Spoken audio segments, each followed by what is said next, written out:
এবছর পবিত্র ঈদুল ফিতরের অন্যতম ভাইরাল এবং মন ছুঁয়ে যাওয়া দৃশ্য এটি। বাড়ির বারান্দায় বয়স অনুযায়ী লাইনে দাঁড়িয়ে পরিবারের প্রতিটি সদস্য, আর সামনের চেয়ারে বসে আছেন পরিবারের প্রধান বৃদ্ধ মা। লাইনের শুরুতেই দাঁড়িয়ে বড় ছেলে আরমান মিয়া। ভিডিও শুরু হতেই তিনি এগিয়ে এসে মায়ের পা ছুঁয়ে সালাম করেন। এরপর মা তার হাতে তুলে দেন কচকচে 50 টাকার একটি নোট। সালামি নিয়ে তিনি মায়ের পাশের চেয়ারে বসে পড়েন। এরপর আসে পরিবারের মেজ ছেলে। মাকে সালাম করে সালামি নেয়ার পর পাশে বসা বড় ভাইকেও সালাম করে সালামি নেন। এরপর বড় ভাইয়ের পাশের চেয়ারেই বসে পড়েন তিনি। এরপর আসে ছোট ভাই। একইভাবে মা বড় ভাই ও মেজ ভাইকে সালাম করে সালামি নিয়ে তাদের পাশেই বসে পড়ে সে। 5+ স্টার রেটিং প্রাপ্ত দেশের সর্বোচ্চ বিদ্যুৎ সাশ্রয়ী ওয়ালটন এসি। স্মার্ট কমফোর্ট এখন নেক্সট লেভেলে। এরপর একে একে সালাম করতে আসে পরিবারের নারী সদস্য এবং ছোটরা।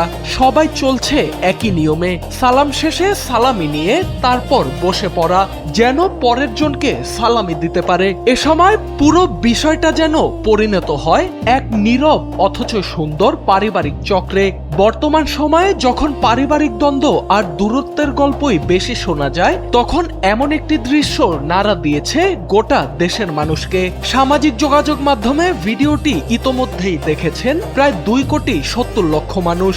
ভিডিওতে এমন সাড়া পেয়ে আপ্লুত আরমান মিয়া। নিজের ফেসবুকে দেয়া এক পোস্টে তিনি লিখেছেন, তিনি কোনো সেলিব্রিটি নন, প্রতি ঈদেই এমন ভিডিও প্রকাশ করেন। তবে এবার মানুষের ভালোবাসা ও ইতিবাচক প্রতিক্রিয়ায় তিনি কৃতজ্ঞ।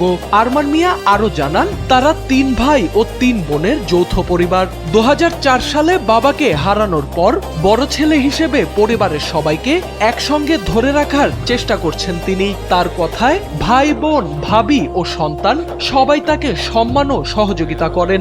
এজন্য তিনি নিজের পরিবারের প্রতিও কৃতজ্ঞ। শেষে সবার কাছে তিনি দোয়া চেয়েছেন যেন এভাবেই একসাথে মিলেমিশে বাকি জীবনটা কাটাতে পারেন।